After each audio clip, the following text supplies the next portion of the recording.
Hi, welcome to this video. My name's Freya and I have a little yoga business called Essential Yoga with Freya.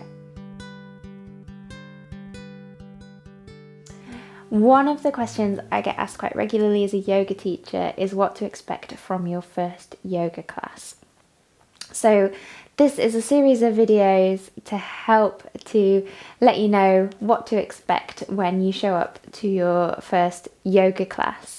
We'll explain a little bit about what you might need to bring and how the structure of a yoga class works. So maybe you haven't done any yoga at all yet.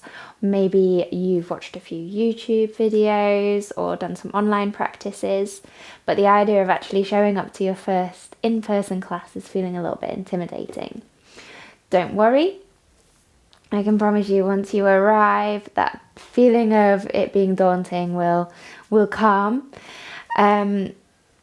So I teach something called Hatha Yoga and another practice called Sound Moves Yoga. And in my Hatha Yoga classes, the general structure is that we'll start with a breathing practice, our Pranayama. This just helps to connect you into the breath, calm the body, calm the mind, and get you ready for the practice of yoga. We then move into some gentle asana. So asana is the postures that we take in yoga. So the gentle asana will be to get the body warmed up, get everything starting to move and you connected and ready to move.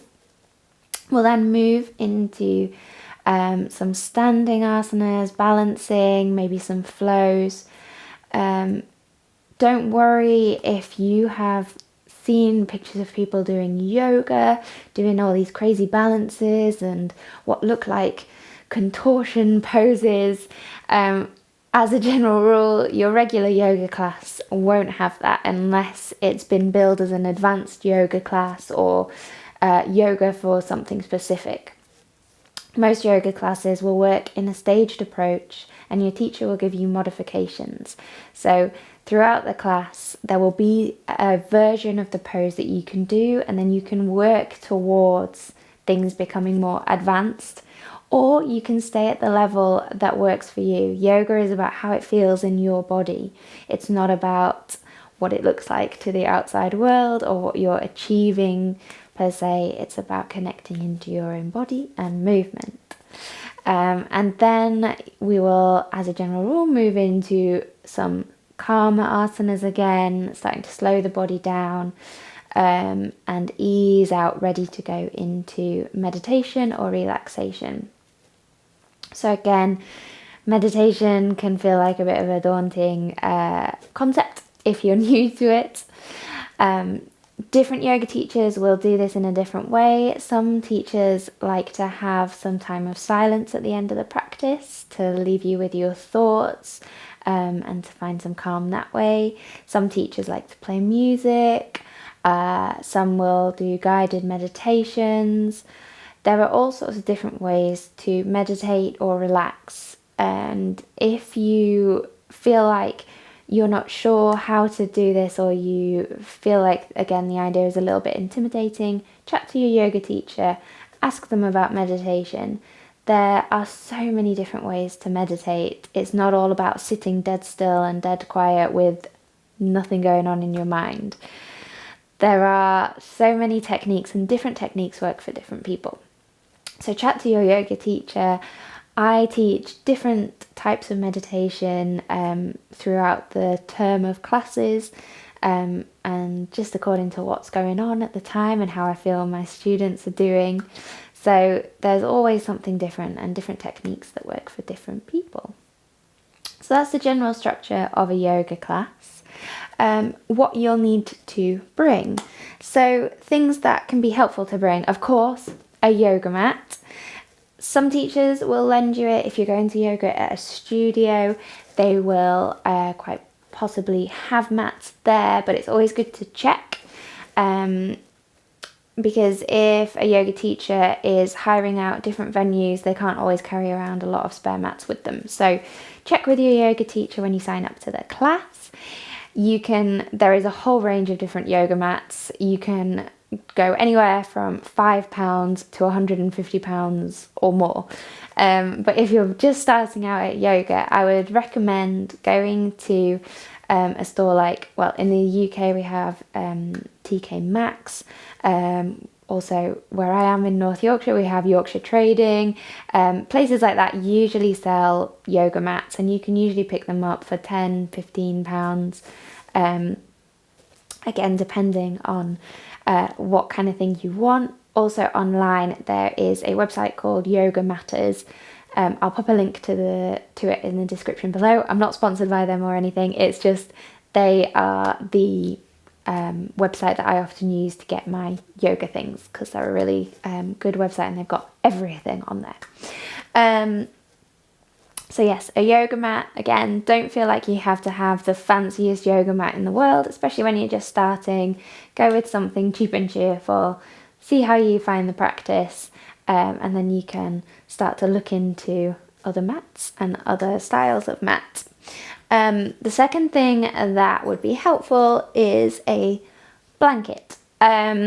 So this has multiple functions. It's really good to fold up and use as a pillow for under your head when you're lying down, or mine is pretty much always folded because I just sit on the edge of it and it helps me sit up nice and tall. It's also great for meditation, so you can wrap yourself in your blanket and get all cozy so that you're not distracted by the body and you're nice and warm after your practice.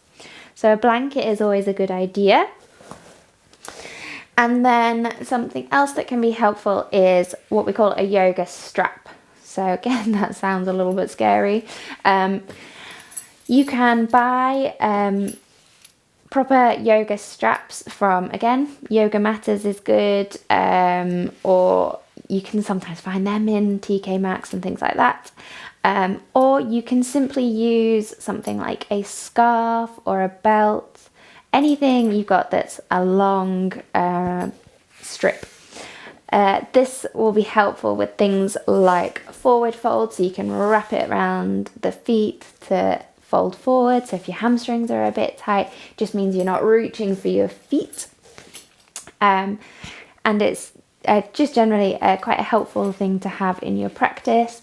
I can promise you that even though I've been practicing yoga my entire life, I still use the strap sometimes for different poses, because it helps you move into the poses and it helps you develop into a pose, because we can't just go straight into being able to do everything perfectly. So a strap is always a good idea. And then something else that can be helpful is yoga bricks or yoga blocks.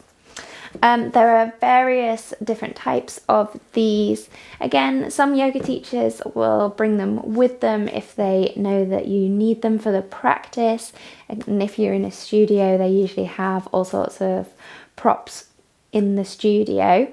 But if you do want to invest in some of these, they're not too expensive and they can be really helpful. So these are the yoga blocks, and you can get the more solid ones or you can get quite squishy ones. I generally use the more solid ones because I use them, again, to sit on the edge of. You can use them when you're doing things like lunges, so you're a little bit higher. They come in handy for lots of things.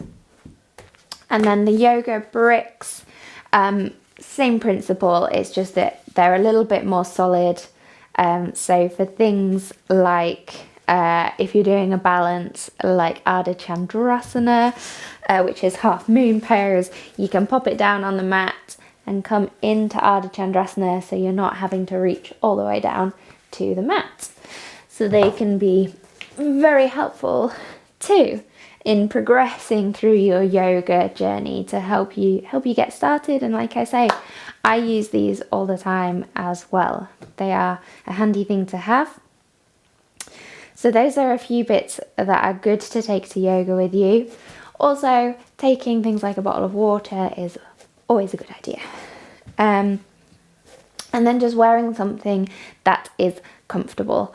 So that doesn't mean you have to wear the latest yoga gear. It can just be joggers and a t-shirt, leggings and a t-shirt, shorts and a t-shirt, or whatever feels good. Always take layers. Layers are very good because you'll cool down when you go into meditation. And then socks as well. Now, when we practice yoga, you take your socks off so you don't slip on the mat and so that you have that connection between the feet and the ground. But when you come into meditation, it can be nice to pop your socks back on. So I think that covers everything. This is going to be a series of videos. So our first video is going to be the pranayama, the breathing techniques. So we'll do a little pranayama practice so you know what to expect from that. I'll then do a video of the asana, the general kind of warming up, moving into the practice asana. We'll then do the middle part of the class where you're doing the more active. We'll do the cooling down and then we'll do the meditation. So that will be 5 videos in total. Yep, 5 videos, just doing the maths in my head. 5 videos in total, so you can practice them each separately as I put them out each week, and then I will put them all together so you can practice them all together as well. So I hope you enjoy this little series, and I hope you enjoy your very first in-person yoga class whenever that may be. Om Shanti.